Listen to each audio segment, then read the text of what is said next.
Thank you, GA, for joining us for this Free Friday session. First thing I want to say is let's say a happy Juneteenth, in the sense that this is a day that we're here to learn. Dr. Shockley is going to talk to us a little bit about that.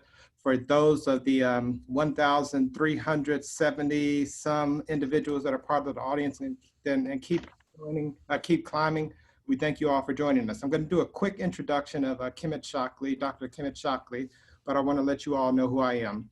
My name is James Page. I serve as the Vice President and Chief Diversity Officer for General Assembly. I've been with General Assembly now for about 3 months now. We've really leaned in hard into our responsibility to be an organization that brings not only strategy on how we improve diversity and inclusion, but we also bring knowledge and truth. And for those of you who have not sat in sessions with me today, that's what we're going to be talking about is truth and some knowledge.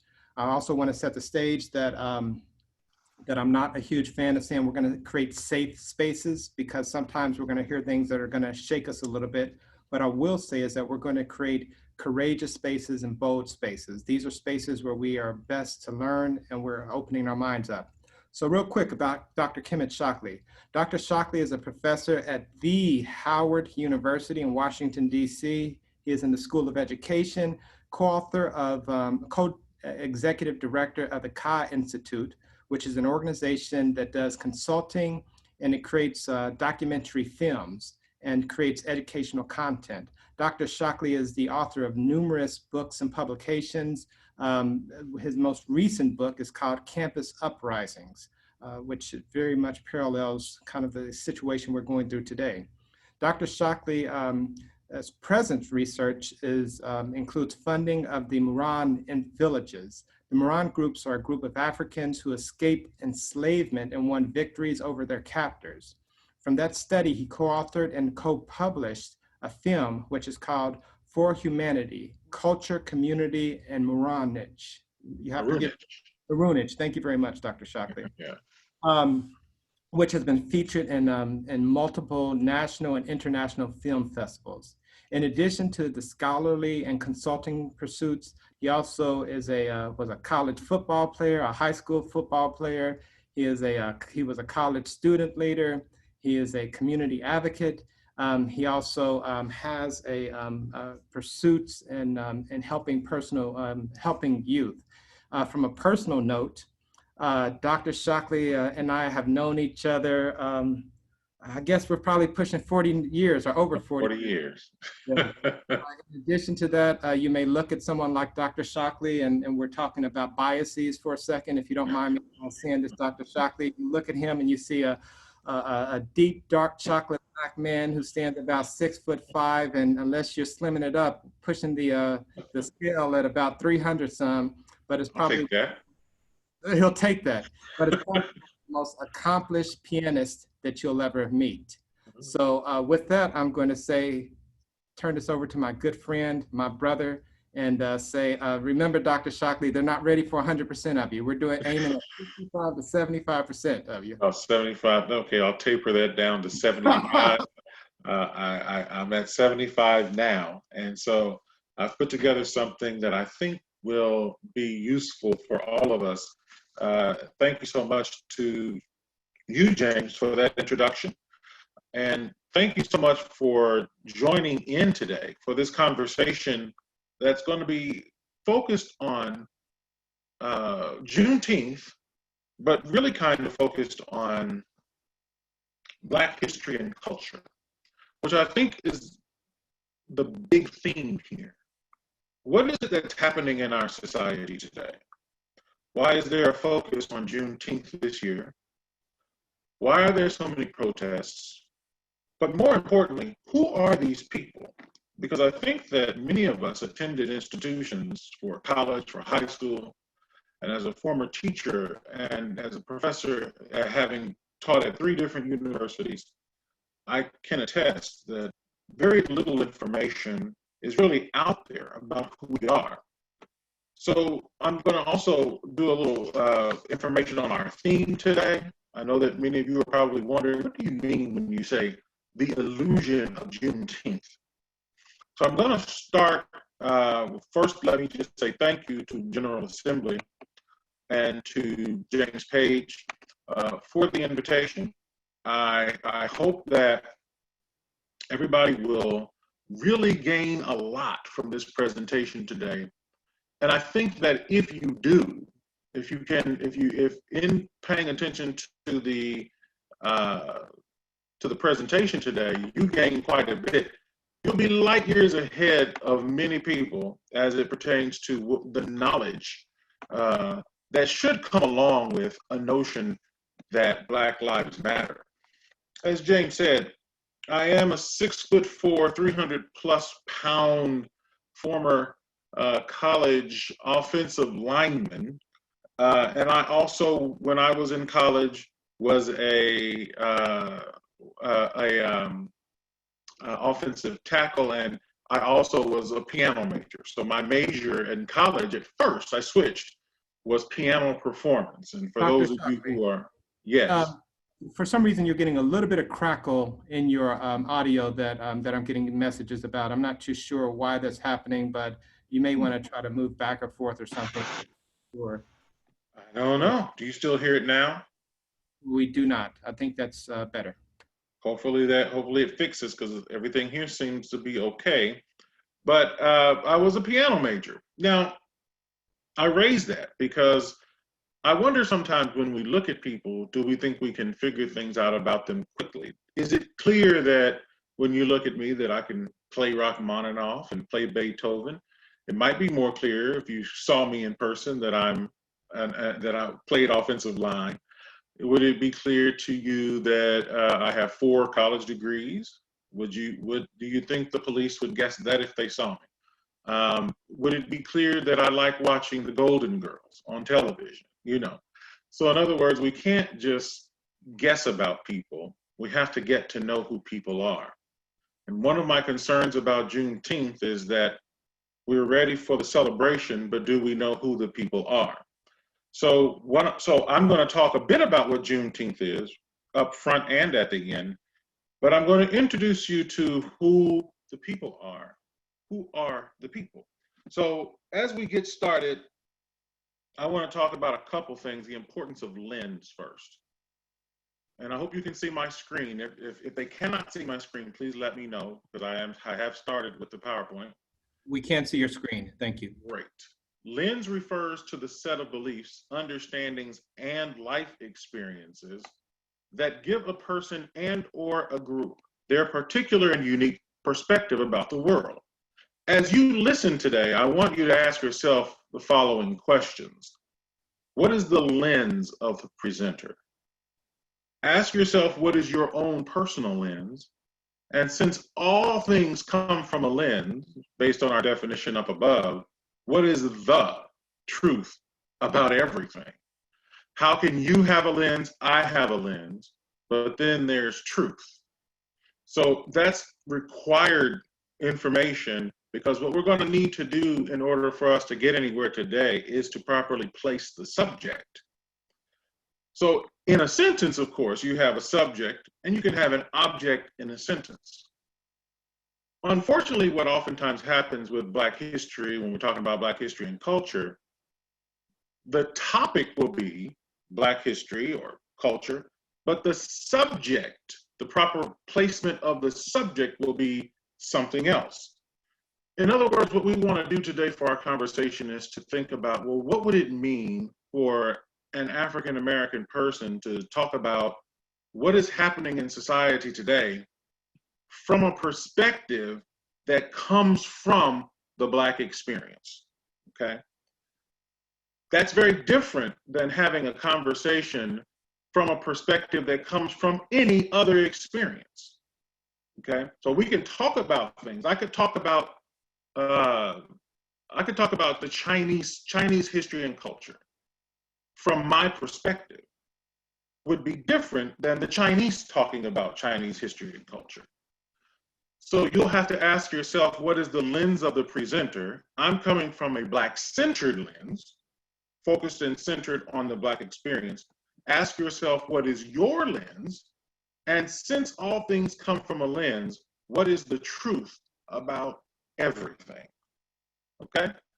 Let's look at a popular definition of Juneteenth. Everything that you see in front of you was taken from Wikipedia.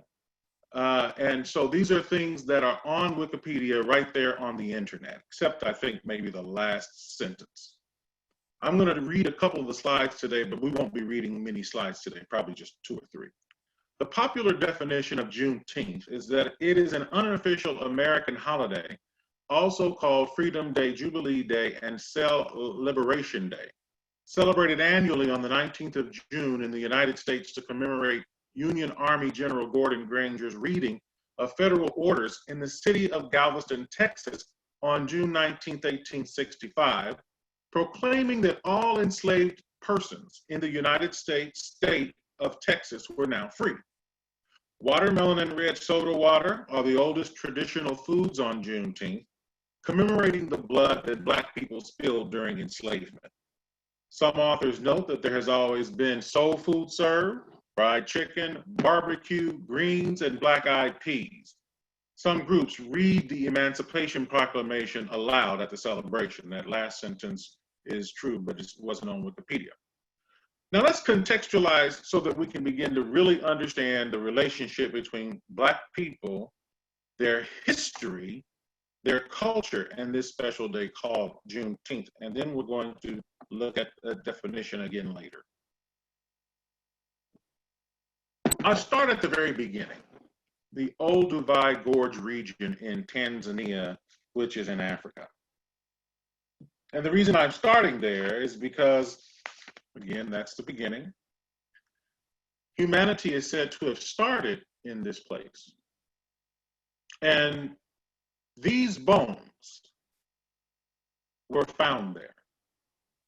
When the archaeologists, Lewis and Mary Lakey, who you can read about for further information, found those bones, the idea that they had was to first get the bones tested. They wanted to see, well, what archaeologically do we see when we test these bones and when we try to figure out what was this, what kind of person was this? And they found that it was the first Homo sapien, named her Lucy. She was renamed by Africans on the continent to Dinkanesh. In fact, they call her Mama Dinkanesh.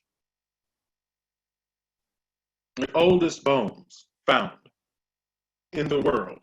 And they say that these bones are 2.5 to 2.7 million years old. In that sense, African life and history go back millions and millions of years. So I want us to think in the context of, well, first of all, well, why does that matter in the context of Juneteenth? Well, in order for us to contextualize Juneteenth, we have to understand who the people are. An old group of people who, if we start their history on a plantation, then we don't have any idea who we're talking about. We would be talking about not who they are, but who they were made into. It's a very different thing to talk about who somebody is than to talk about who they were made into. So I always like to begin at the beginning. Africans were the first to develop the concept of family life. The concept of family life started in Africa. And when I look at this picture, you know, I've traveled to Africa several times, and I've seen this displayed in Africa before, the young people sitting in a circle after being out in the hot sun all day. And I think that it's interesting for us to pay attention to what are the things that are really meaningful to African people. And in my readings and study and travel, family is first.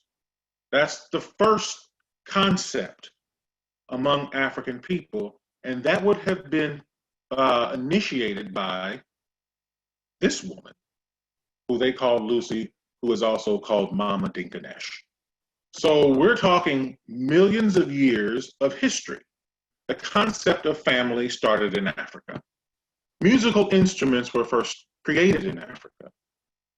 This is a picture of a drum. This is a picture of my favorite instrument, the first of many, the finger piano, they call this, and then the stringed instruments. So millions of years ago, these aren't recent. And in fact, what many archaeologists talk about is that there weren't even other people in existence on the planet during this time. If you want to read more about music, you can read a book by Francis Baby. It's called African Music, A People's Art. African Music, A People's Art. To read more about Africans and the creation of the concept of family, you can read a book by Dr. Ben Yakinen, Jochanan, Dr. Yosef Ben Yakinen. His book is called The Black Man of the Nile and His Family.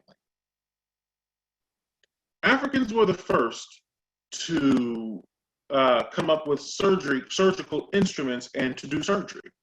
And that's an interesting thing to me because I would have gone through all of my schooling. I went through all of my schooling from kindergarten through a Ph.D. without knowing that. This document is called the Edwin Smith Papyrus. You should look that up for yourself. And there's a really interesting piece online about the Edwin Smith Papyrus written by Asa G. Hilliard.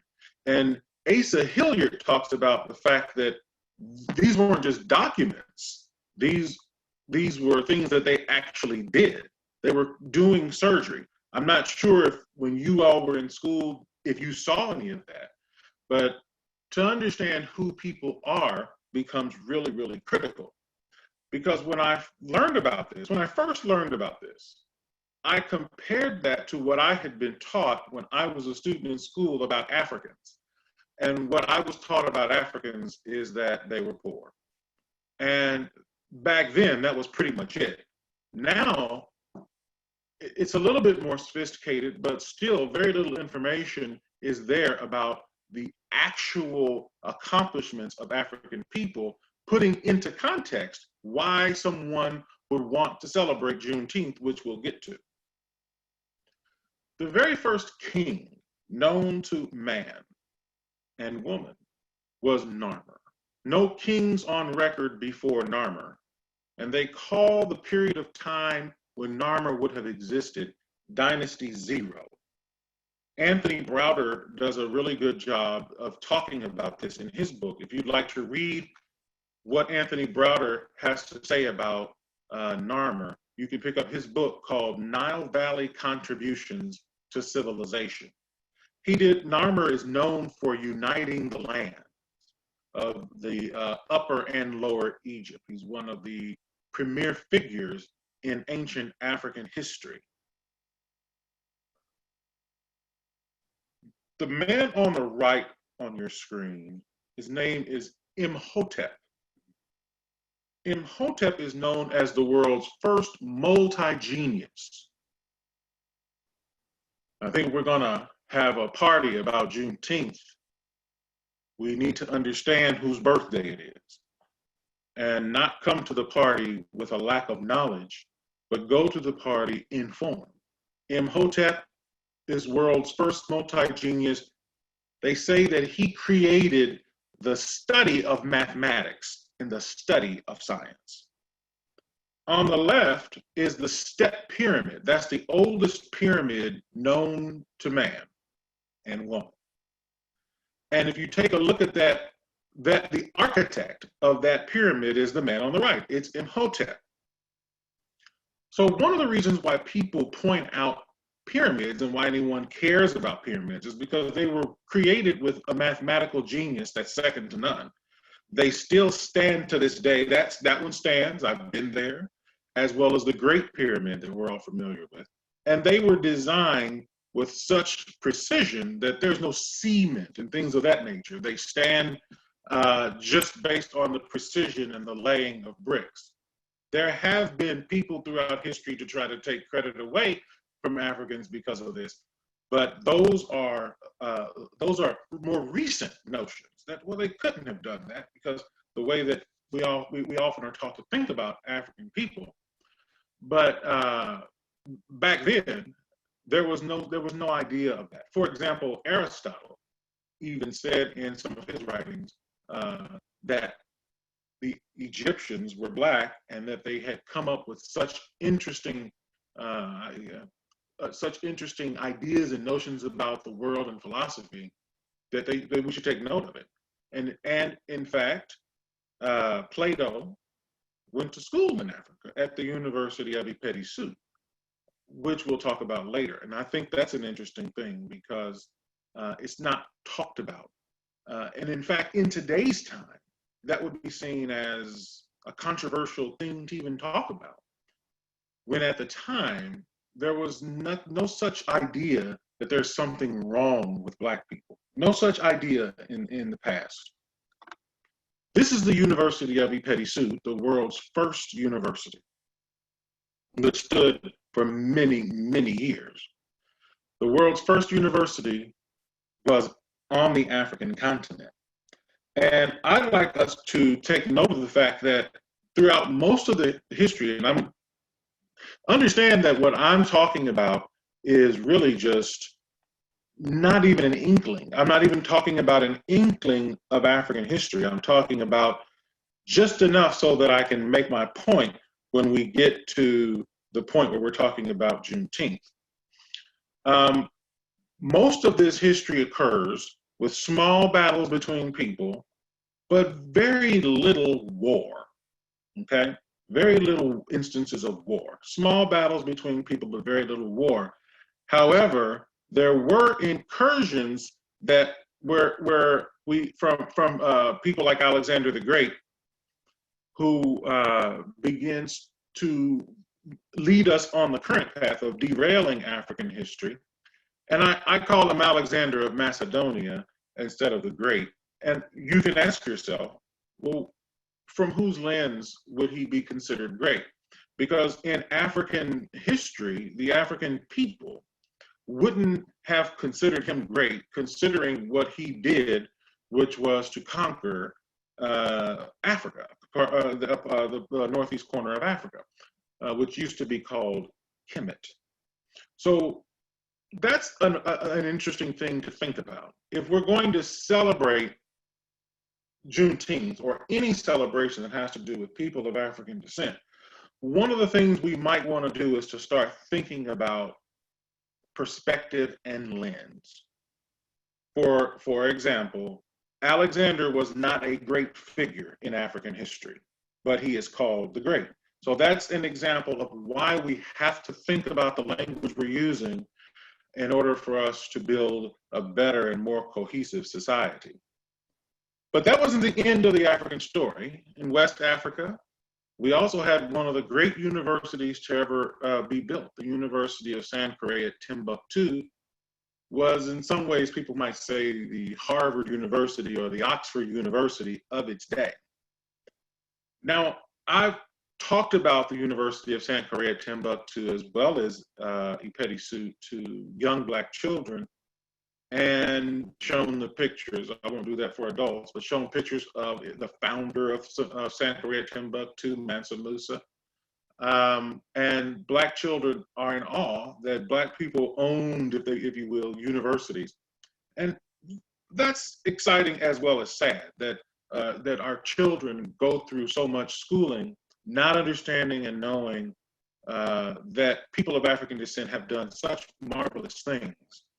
And again, it is really critical for us to not start our conversation about anything that relates to people of African descent at slavery. That's probably the worst thing you could ever do, because it takes the history away from the people.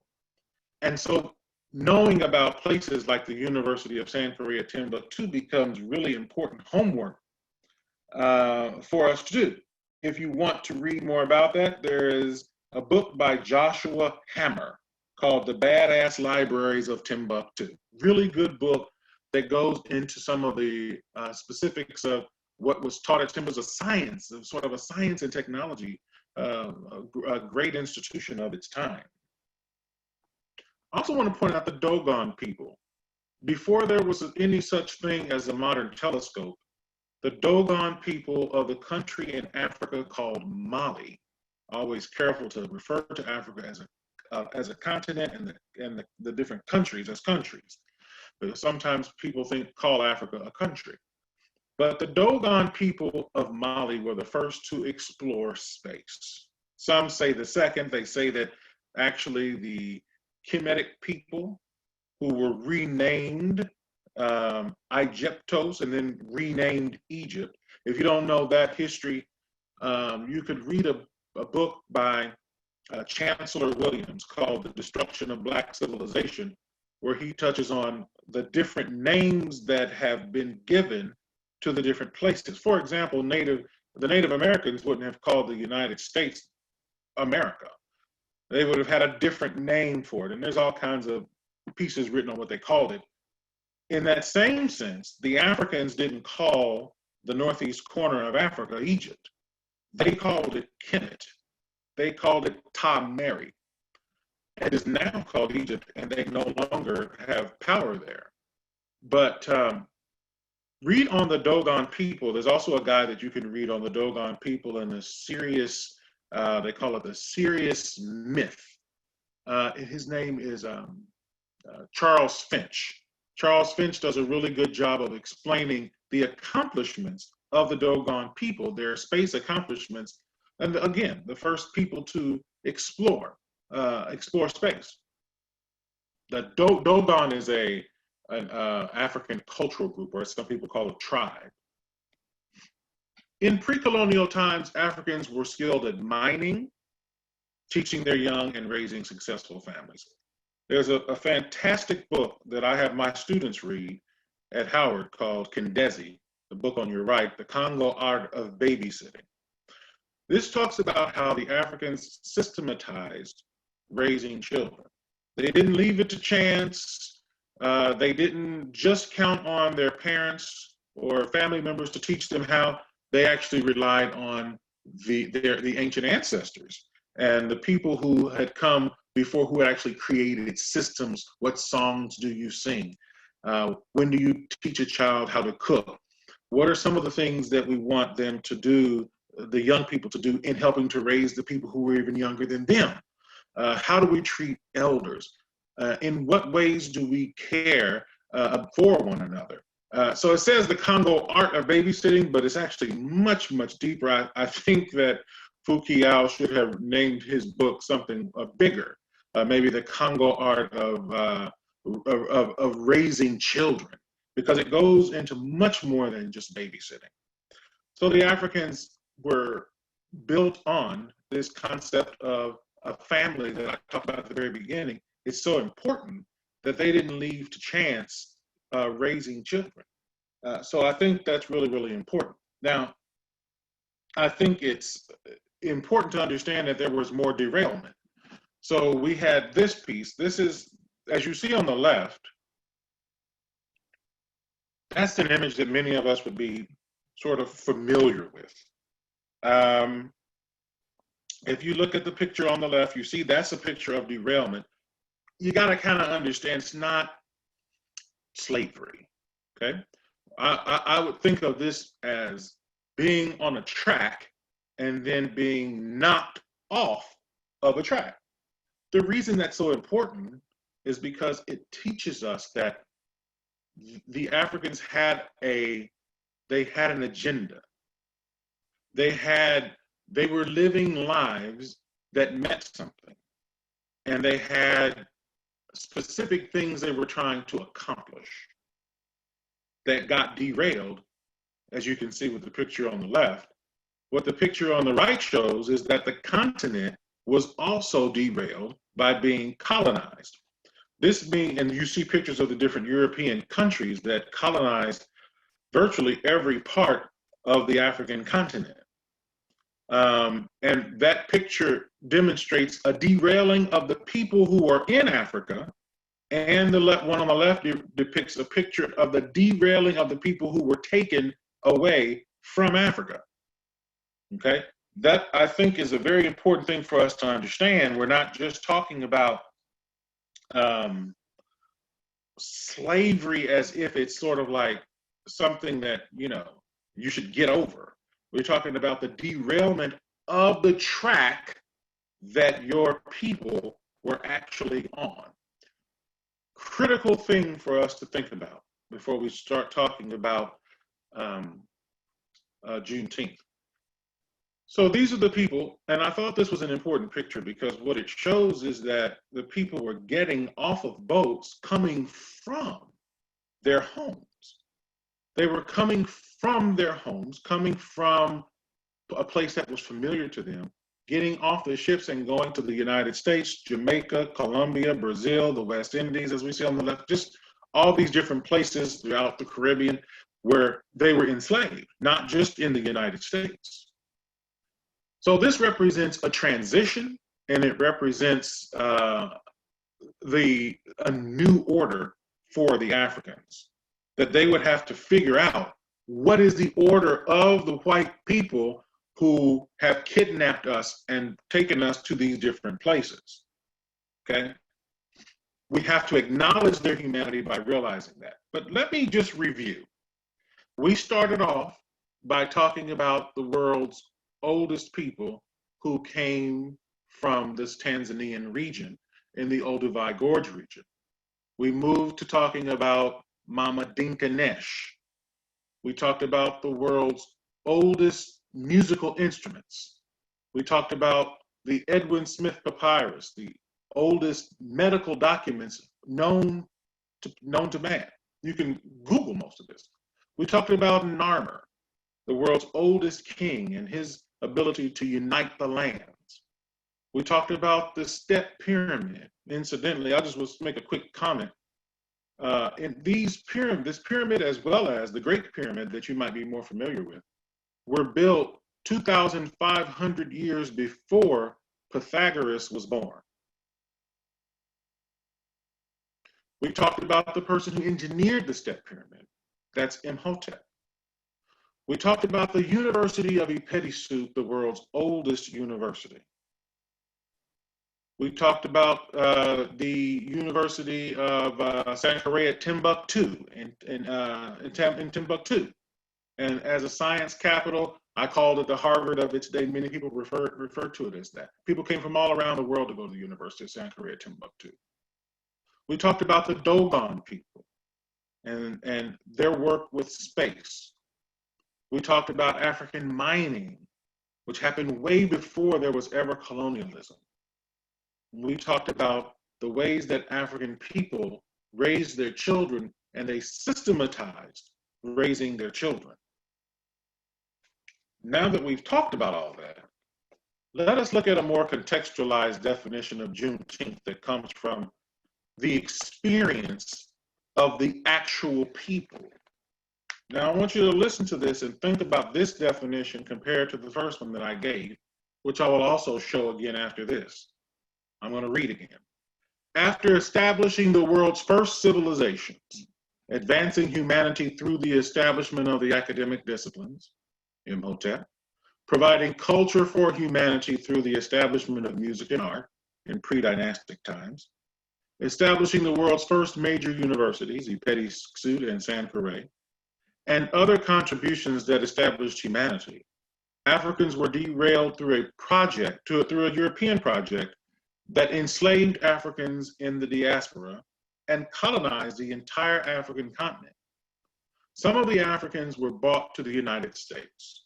Those particular Africans worked for free on plantations in the United States for nearly 300 years. In 1863, a US president, notice I didn't say his name, because I'm centering on the experience of the people. A US president signed a proclamation to end enslavement. However, since it was outlawed for Africans to read and think critically, they did not know about emancipation, so they worked for free for 2.5 additional years until June 19th, 1865, which is the date when they were informed about emancipation. Now, did you notice I didn't name the person who they say came to Texas to inform the people that there was an Emancipation Proclamation? There's a reason I didn't name that person. One is because I'm centering the people.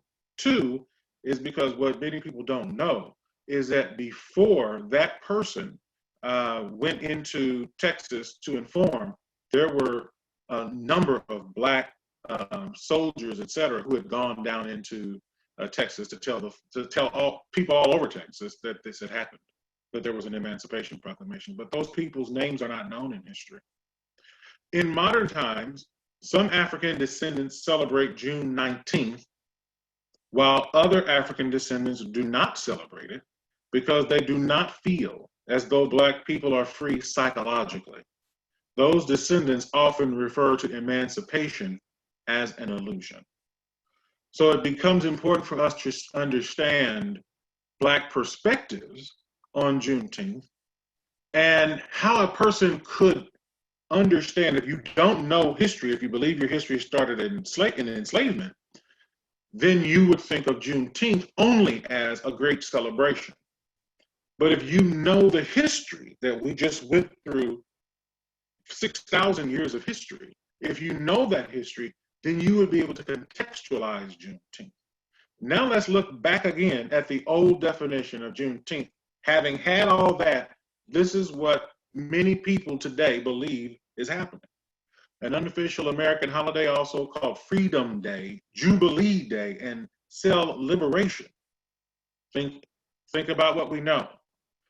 Celebrated annually on June 19th in the United States to commemorate, now watch how we center, Union Army Gordon Granger reading of federal orders in the city of Galveston, Texas in 1865, proclaiming that all enslaved persons in the U.S. state of Texas were now free. Now we're going to take a look at some stereotypical stuff. Watermelon and red soda are the oldest traditional foods on Juneteenth. First of all, that's not really true. Commemorating the blood that Black people spilled during enslavement, there were traditional foods. Watermelon and red soda were not those foods. Some authors note that there has always been soul food served. Soul food had not been, quote, discovered by this time. Soul food came much later than 1865. Fried chicken, barbecue, greens, and black-eyed peas. I don't know where the internet got this from, but that's not actually accurate. But this is what people think it is. So if you've got people, the last part is true about reading the Emancipation Proclamation. If you've got people who don't know the history, but want to come to the party, then what you have is a royal mess. And what we need to do is to begin to use the information to inform people. The most important aspect of Juneteenth isn't food and celebration. It is the fact that that people of African descent use their knowledge and use their fight to get themselves physically free from enslavement. But what we really should use this for is as a reason to go back and study African history. So first consider, this is my argument related to the illusion. Juneteenth is an unofficial, this is a lens, this is a mainstream lens.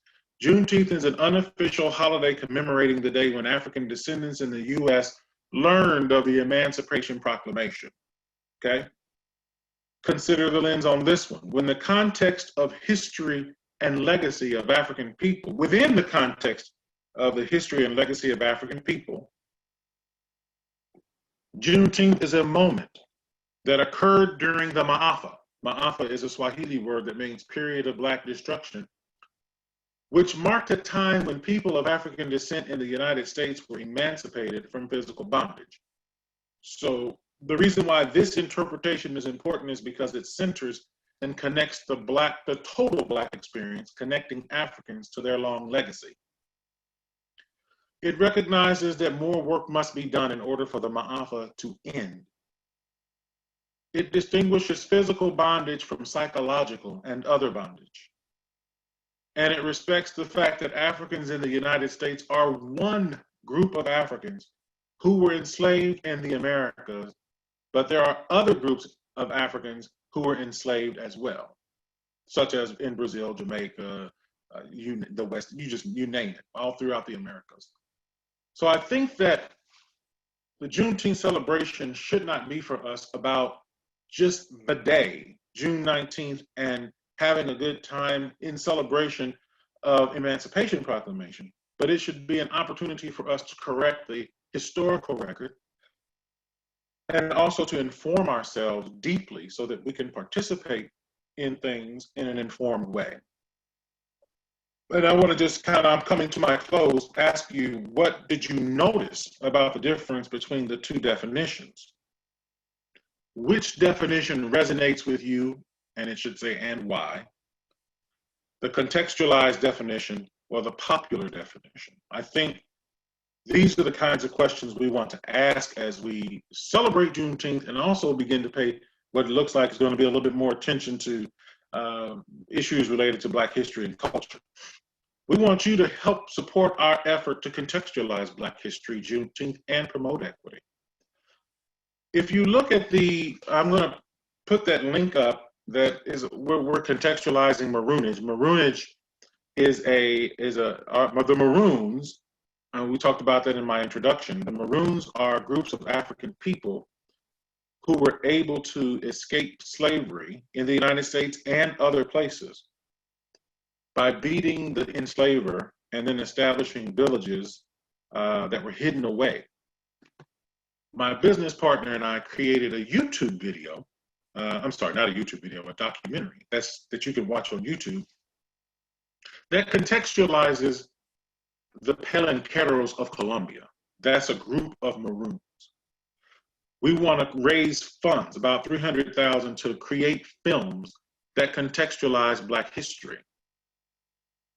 And the reason why this is important is for the same reason why we need to contextualize Juneteenth. We need to contextualize all of the things that you're going to start hearing about if this latest wave of learning about Black people, Black history, Black celebrations continues.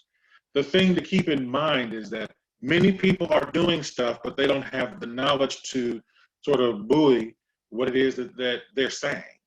You have to have the knowledge so that we can actually move things forward and not move forward in ignorance. So if you know people, or if you would like to help us raise these funds so that we can do this, again, I'm going to give you this YouTube link so you can watch the film. You can also donate and support to us. Donate to us and support us. If you would like to contribute to that, here's our PayPal and our GoFundMe. We are actively going to do this. We just want to see if you want to support us. And here's how you can reach the Kha Institute. I've given you my email address. That's the Kha Institute email address. This is our Facebook. And again, if on YouTube, you can search for the title For Humanity, Culture, Community, and Maroonage. I'm Kmt G, and I'd like to thank you for your time with me today. And I'm not sure if there are questions, but there are questions. All right. So here's what I want y'all to understand, GA family. I asked Dr. Shockley to give me about 60 to 75% of who I know who he really is. And so y'all getting 60 to 75%. Maybe one time we'll get to the point where I can have him come back and give us a full 100%. I toned it way down. I know you did. I know you did. And for the GA family, I want to remind you all that next Wednesday, Dr. Shockley and I are going to be together at our home where we grew up in Indianapolis for a face-to-face fireside chat with the GA family. So we hope you'll also join us for that. So let me start off, Dr. Shockley, by saying that the amount of feedback you got in here from people who are saying that this is amazing, dropping bombs. I mean, we've got folks who are saying that they are upset because they've went through years of educations, master prepared, and never heard of any of this that you were talking about. So to that end, we've got lots of questions in here about the books that you referenced. They want the book referenced. So I don't know if we'll be able to get a list together of the various books. We can. I can send you a list of those books. Okay, we'll get that list of books then for y'all who are asking that question, and we will make sure that we email it to the folks who are registered on this list.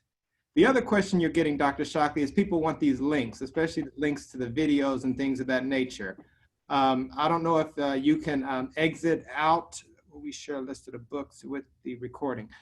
We will exit, if you can exit out, copy that and just paste it in the chat. Those They're looking links for the film?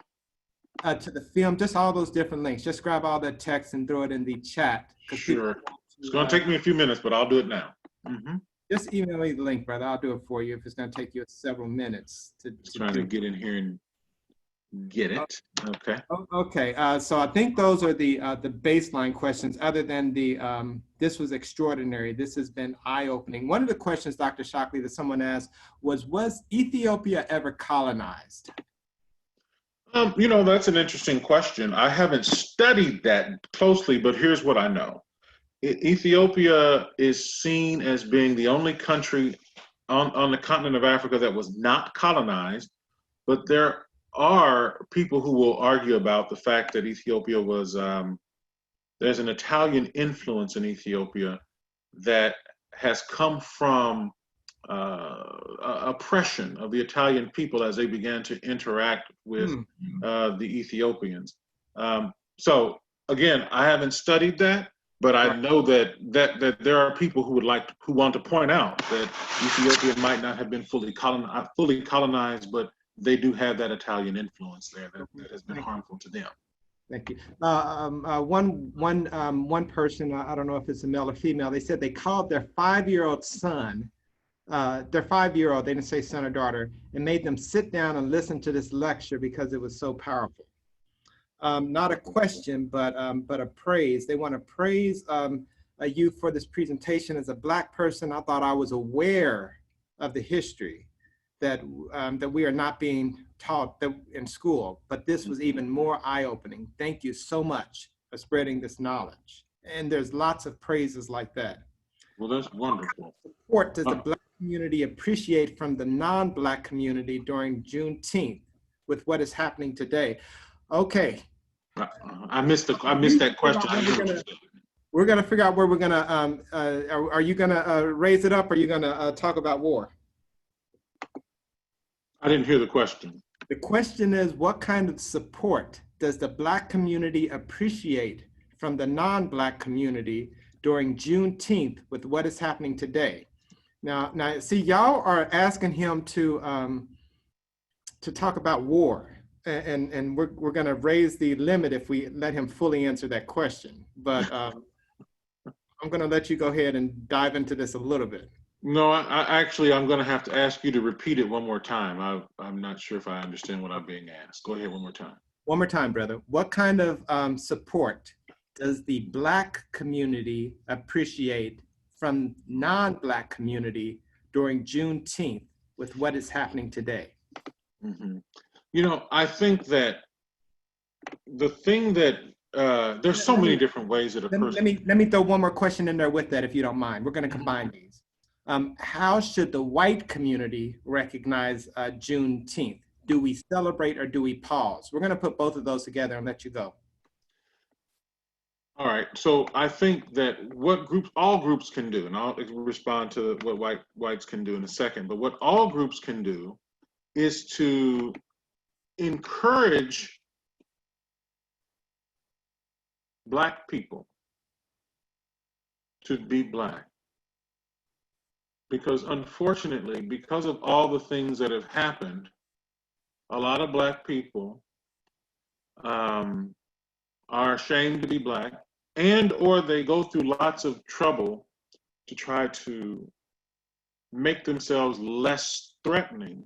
And you see what happens when people feel threatened by Black people. We have all the death.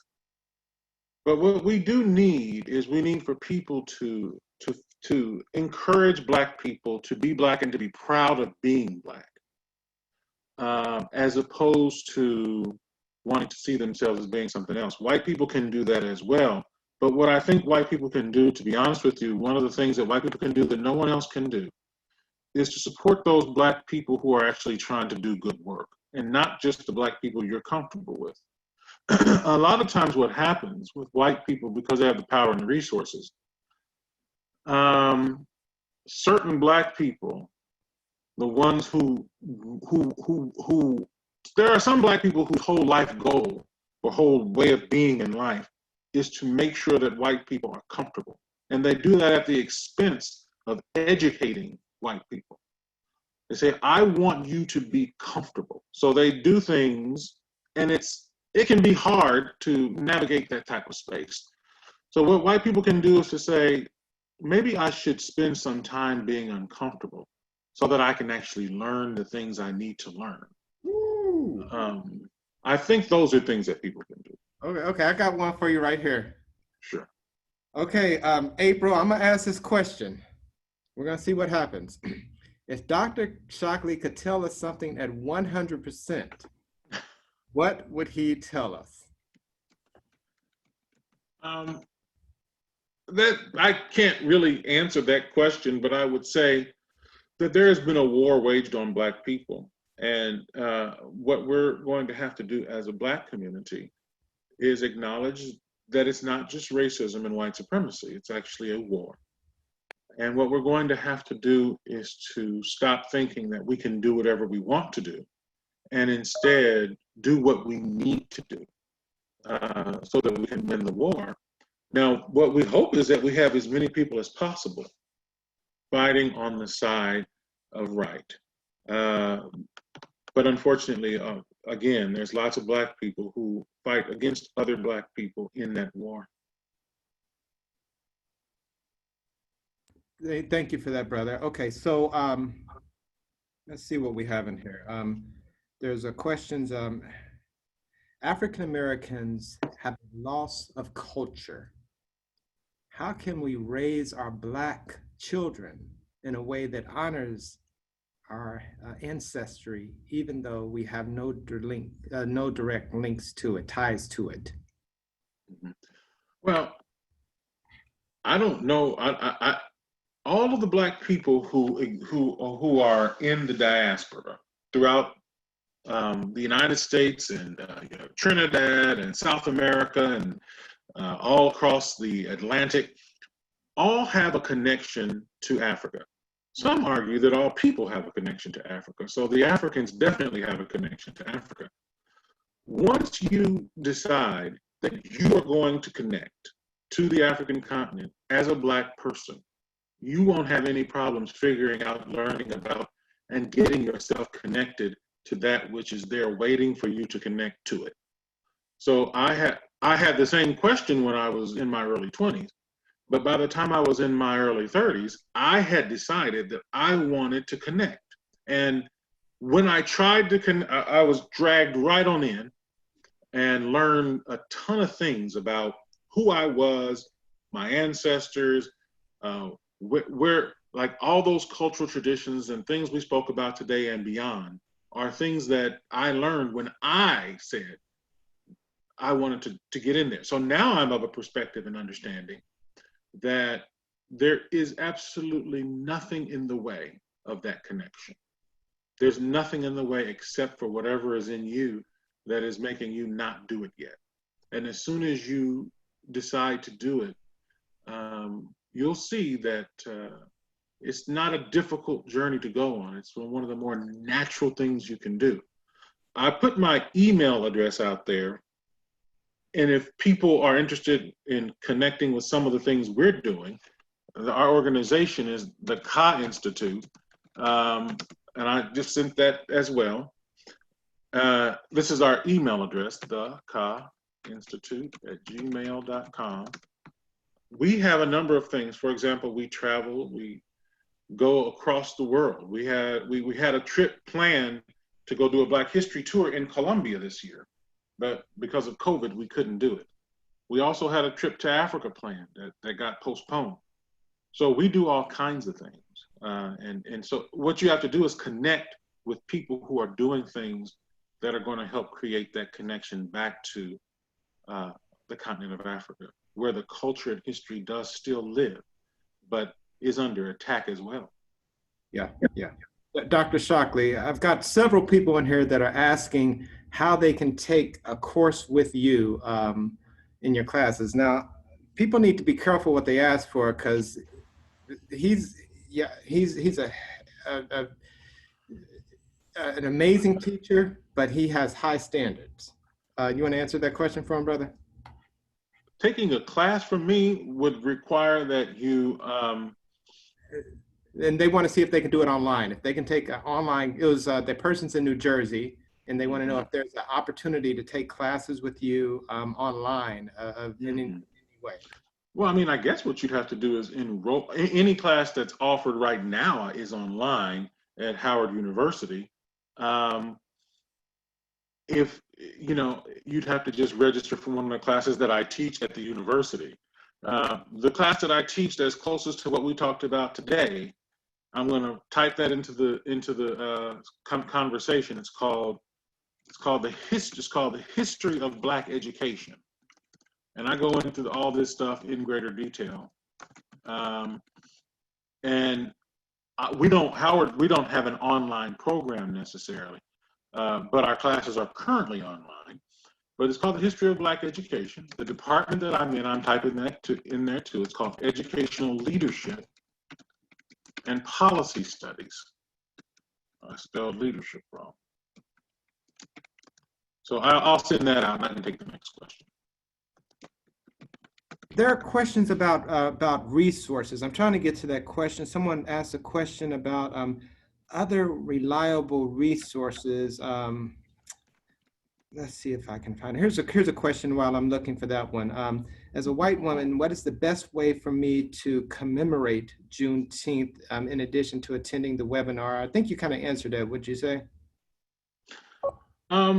I think that we need to encourage Black people to be Black, not just listen to the Black people that make us feel good, and support Black people who are doing things that are trying to bring the healing to the situation that Black people find themselves in today. Jimmy, are you muted?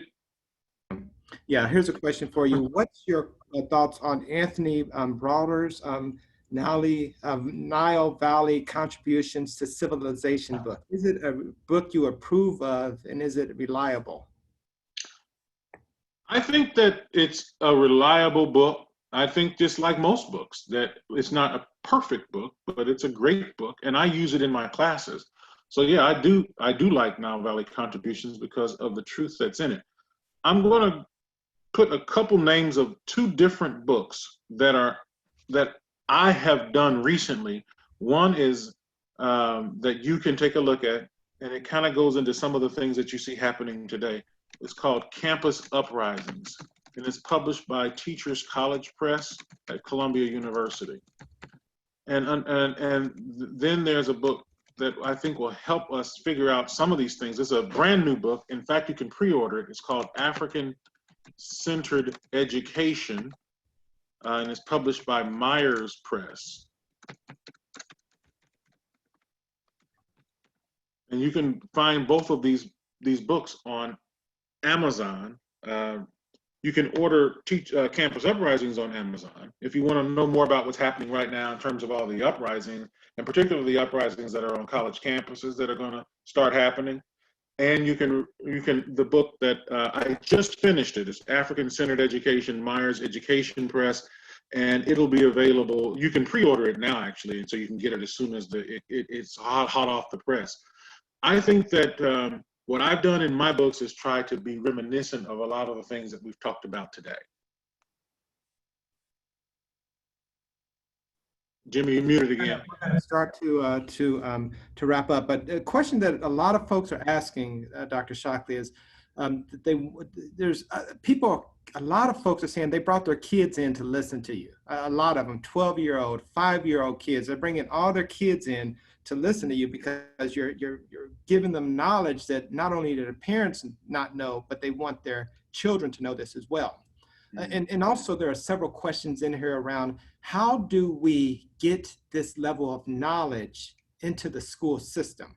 And I know this is one of your areas of, you've written books on the miseducation, especially of Black boys and things of that nature. So can you talk a little bit about how do we help the school systems bring this level of knowledge? I just typed the name of that book into the chat. But let me also, my first book, The Miseducation of Black Children. One of the things that you have to understand is that the school system is just like the society. In order to get anything to happen, you have to work on it for decades. There have been lots of us working on the school system, trying to get the school system to be more inclusive of a different perspective for my entire career. And then there are people who died old, people unable to get the school system to do anything. If there is a movement, then the school system will change. It will not change without a movement, though. The school system is like I say in one of my articles that I've written, a mighty oak tree standing tall and proud and unmoving. That's because it's just what they do is they rearrange things, but the education system that exists today in schools is very similar to the one that existed when I was a student in schools in the 1980s. So a few different books, but sometimes the same old books. The school system is rough. Let me ask you this. There's a question that just came in where someone said, what are the resources available for children? Since we can't move the school system, what are some resources for children to help get them to where they need to be?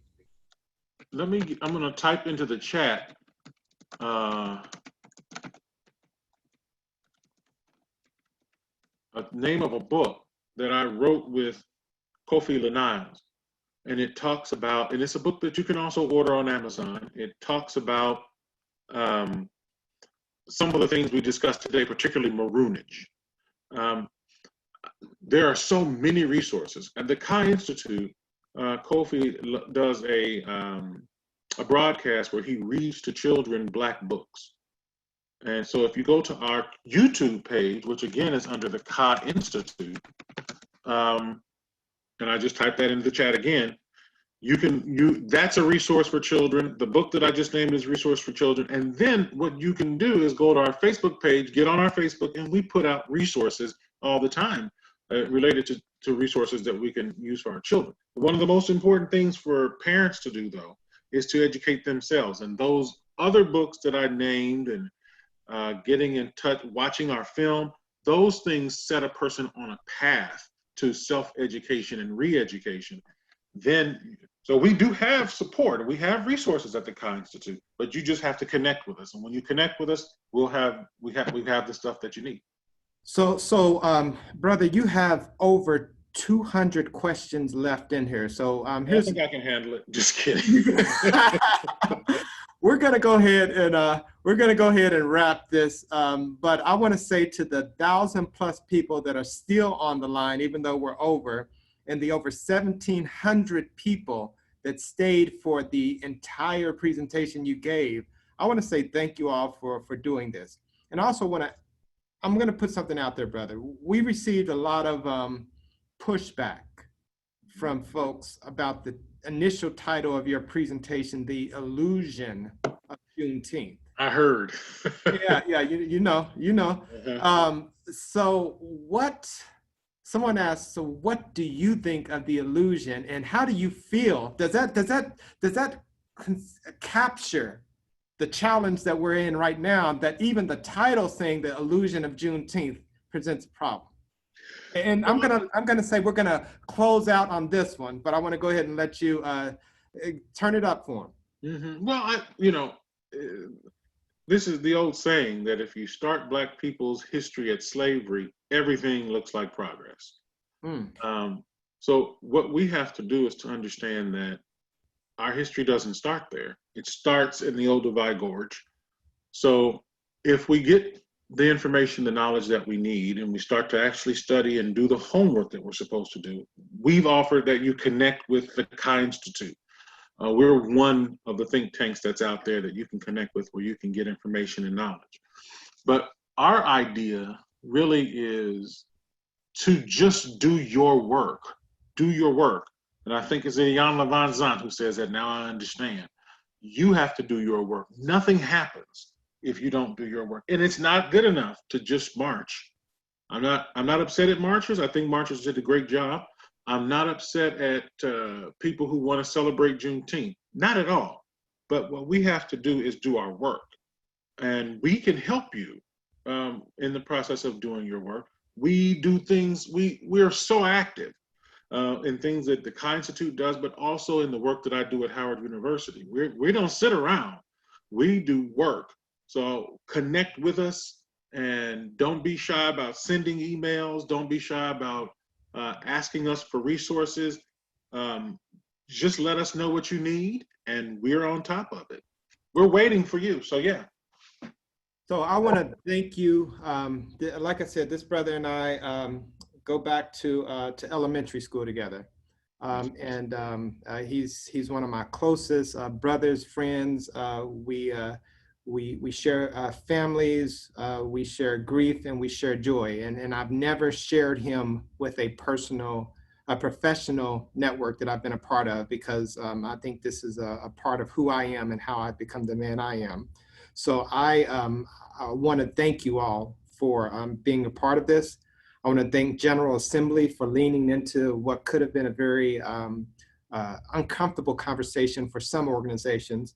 And I want to thank you all, the learners and audience, for taking time on Juneteenth to learn about something other than maybe what's in your field. So no, this is not a technical conversation, but we Black folks helped build technology, as he was talking about when he talked about the pyramids.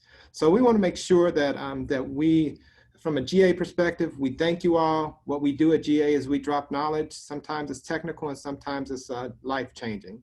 And we hope you've received a life-changing moment for us. For those of you that are internal GA folks, we look forward to seeing you on Wednesday, where Dr. Shockley and I are going to sit down and share a beverage and talk like two brothers that have known each other for most of our lives. With that, we want to thank you all so much. Peace, and y'all be safe. Thank you.